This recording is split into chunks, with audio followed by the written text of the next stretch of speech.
the corner of Duane and West Broadway, walking down towards the Twin Towers, and it just collapsed. It looked like it looked sort of like the building just demolished. Smoke, clouds, clouds of smoke everywhere. Now I'm standing on the floor of the exchange, but I just came back from outside, and I am covered with soot. Basically, I was outside when that third explosion occurred. The whole area turned pitch black when that third explosion happened. I don't know if you could see my jacket and my shoes, but I'm completely covered in white smoke from the explosion, from that third explosion. Maria, do you know what that explosion was? That was about I'd say 15 minutes ago. But do you know what caused it? No, I don't. At the moment, Maria, and for the benefit of the people with you, at the moment, there were eyewitnesses who feel that another plane, yes, a third plane, that's what some people are saying. Now, hit the base of the South Tower. I was under the impression that it was just the actual collapse of the building, but some people are speculating that. I mean, I didn't want to say that because... No, we had, at the moment it happened, we had MSNBC's feed up, and we could hear people shouting, a third plane, and then there was an explosion, another plane, and then there was an explosion. That's right. And I was outside during that explosion. Brian, did it sound like there was an explosion before the second collapse, or was the noise the collapse itself? Well, from our distance,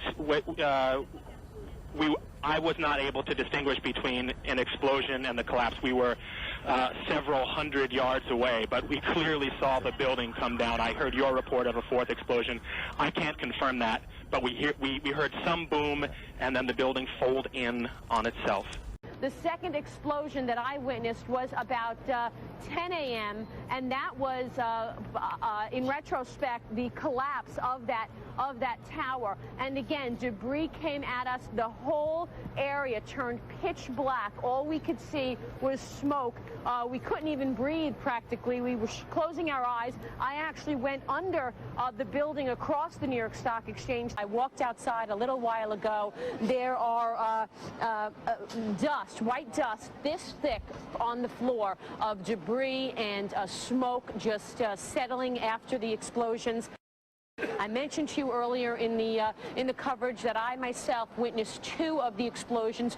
The first one that I witnessed was when the second plane went into the second tower, and truly it was out of a movie, this plane going right in, putting a hole into the second tower. The second thing that I myself witnessed was the further collapse of one of the towers, and there was a huge bang down on Wall Street. Everyone ran for their lives.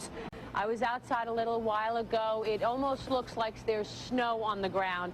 There are piles and really just a thick sheet of dust, white dust from the explosion. Then about 15 minutes later, I went back outside thinking that it was safe again, and lo and behold, I witnessed the third explosion, which of course was the sound of the tower collapsing. And at that time, when I heard the tower collapsing, again, it was a huge thump and explosion noise. You're looking at the scene right now, and that's what we were all watching. The building collapsed. We all ran for our lives. Metal and papers and debris were flying at us in the face. Then about 10 minutes or 15 minutes later, I walked out there again thinking that, you know, that we had seen the worst. And of course, then there was a third explosion, and that third explosion was the sound of the second tower collapsing. Bob and I took a walk together outside, and we came back really covered with it earlier when I witnessed that third explosion, the third explosion being the collapse of one of the towers.